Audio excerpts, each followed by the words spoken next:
Hey guys, welcome to my YouTube channel. My name is Victor and I am an international student from Nigeria, currently based in Cologne, Germany. I am also an incoming PhD candidate at the University of Warwick in the UK. If you're new to this channel, the channel is dedicated to talking about how to get full postgraduate scholarships into top universities around the world. And if you're not new to the channel, welcome once again. So today we'll be talking about rejection. I'll be talking particularly about how I got rejected from the University of Oxford in the UK after I virtually got a scholarship. In other words, this is one of those rare situations where you get a scholarship before you get admission into the university. Because in most scholarships, you get the admission first, then the scholarship comes later, or you get them together. So this is one of those few cases where you get the scholarship and they tell you, okay, go and get the admission, and then every other thing follows. So in this situation, I was this close to getting the scholarship, but because I failed to get the admission, I lost out from both. So stay with me as I tell you the full story. And by the way, this is not my first rejection. Neither was it my last. But it was legendary because of the events that preceded this rejection and the events that succeeded this rejection. And besides, it's at the Oxford University, so it's a big deal. So stay with me as I give you the full gist of what actually transpired about this peculiar rejection story. Before I proceed, kindly subscribe to this channel if you're interested in contents about postgraduate scholarships, applying to universities across the world, international student experiences. So subscribe, I think here or here, the subscribe button is just down there. It doesn't take you up to a second to do so. Also click on the notification bell so you get alerted when I post a new video. It's a growing channel, it's a growing scholar community, so be part of this initiative of disseminating tips and insights about international scholarships. So join the community, there's space for everybody. So let's go back to the video. So in 2016, I think late 2016 or early 2017, I applied for the scholarship called the African Initiative for Governance. So it's an NGO that aims to train graduates from, I think, Nigeria and Ghana at the University of Oxford in public policy. And the aim is that after their studies in Oxford, they come back to their country of origin and work for a number of years in public service in order to revamp the public service of that country. So most of the candidates came from, I think, Nigeria and Ghana. So I applied for the scholarship. It was about public policy and, I'm enthusiastic about public policy, good governance. So I saw it as a good fit for me. So the first stage of this scholarship was a computer-based test. So the computer-based test was general knowledge, a bit of quantitative and verbal questions. So my first observation was that it was quite crowded. When I went to the test venue, there were hundreds of people. And later I was informed that there are actually over 1,000 people applied for the scholarship. So I didn't think much about the scholarship after that exam. I was like, oh, there are so many people and probably I don't stand a chance. But a few days later, I got an email congratulating me that I actually performed very well in the computer-based test and that I was qualified for the next phase of the scholarship. And the next phase was, I think, an essay-based test.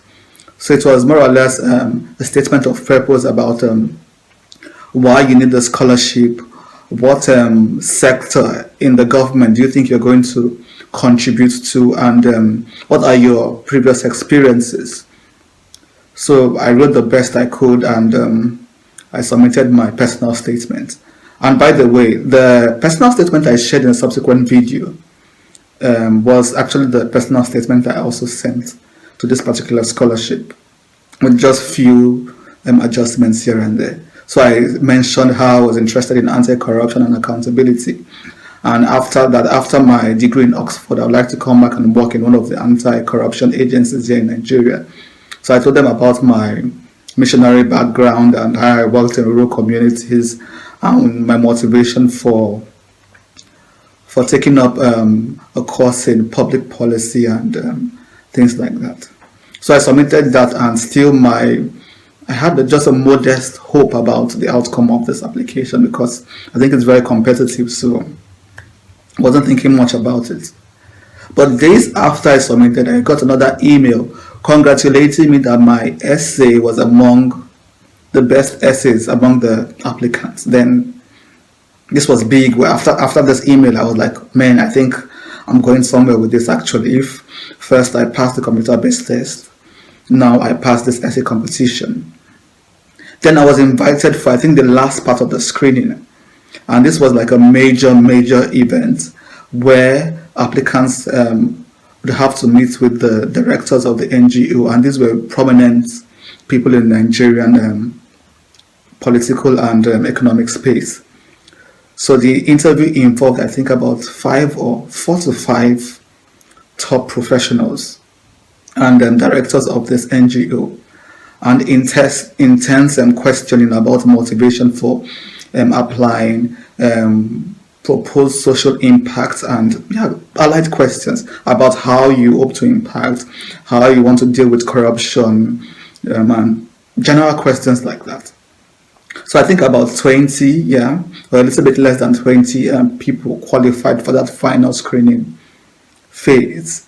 And I went there, I did my best with my blazer and everything, and went there, and I think the interview lasted for up to 5 to 6 hours. And I went back to work, not knowing what to expect. I was like, well, I've done my best, and left everything there for them to decide. So less than a week later, I got this phone call congratulating me that I have become a finalist in this scholarship.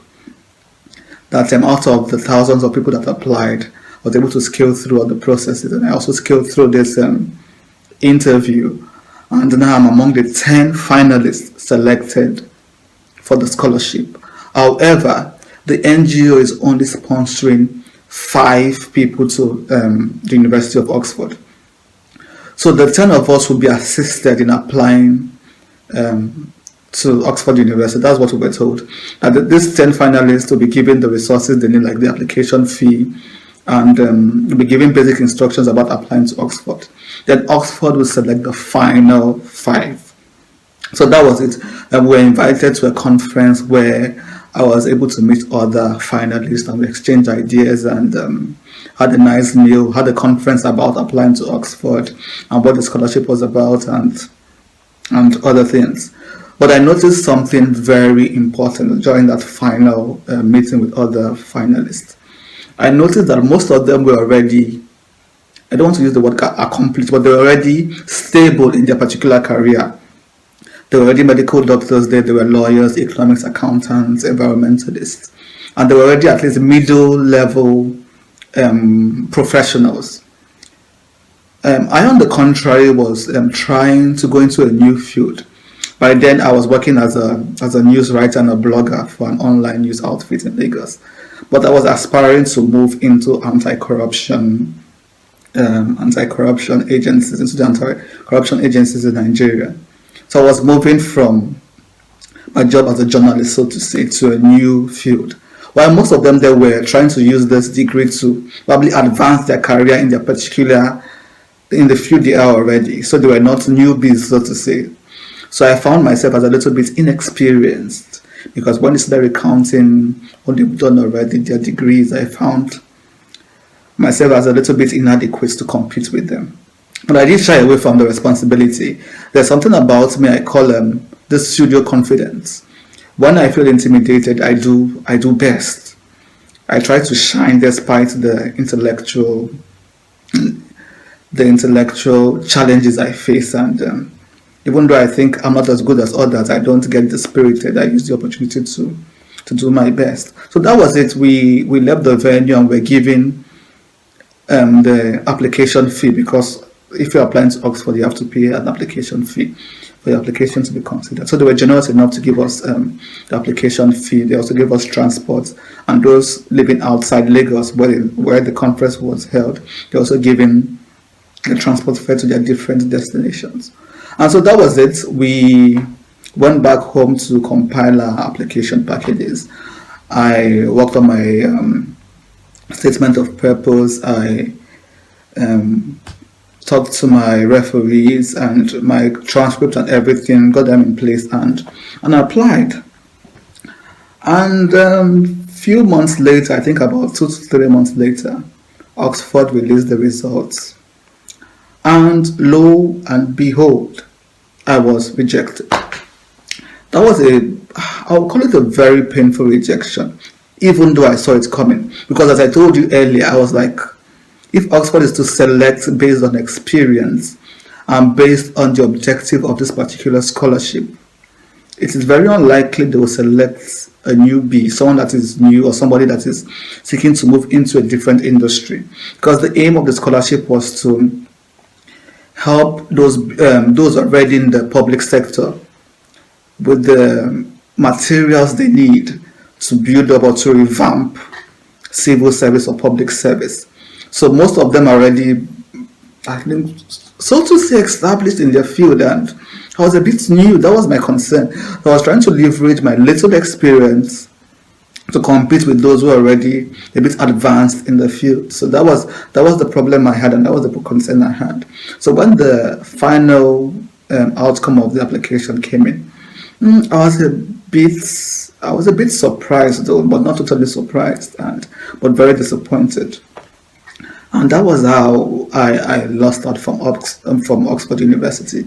It was at first, when I started the application process of this particular scholarship, as I said, I didn't expect much from it.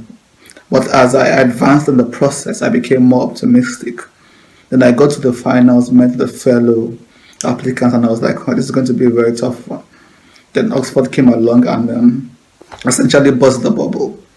So, but I learned a lot from the scholarship. I was able to work very hard into my application documents. And exactly 5 months after I got the rejection from Oxford, I got an email out of the blue from the London School of Economics stating that I got a full scholarship to study in London. And I used the same application documents with a few normal adjustments here and there to tally with the particular department. So the same documents I used for Oxford, I used for LSE. And I got in, and a few months later, I also got the scholarship to study here in Germany. So guys, that was one of my major experiences with rejection. So if you presently have a postgraduate scholarship and you've never experienced rejection, I say, lucky you, because it's not a very pleasant experience, I must say. But today the lesson is that we should be taking rejection as redirection. Rejection is not a full stop, rather it's a comma. It's a brief break to revisit your application, to see what went wrong. A time for personal discernment, to see the next line of action to take. So if you're going through rejection presently, or if you've gone through rejection in the past, don't see it as a full stop. Take rejection as redirection. I am also a living witness to this. Months after my major rejection, I got just that one admission, and after then it has been a blessing all the while. So it's just in the midst of several rejections, all you just need is just one opportunity, and that will make all the difference.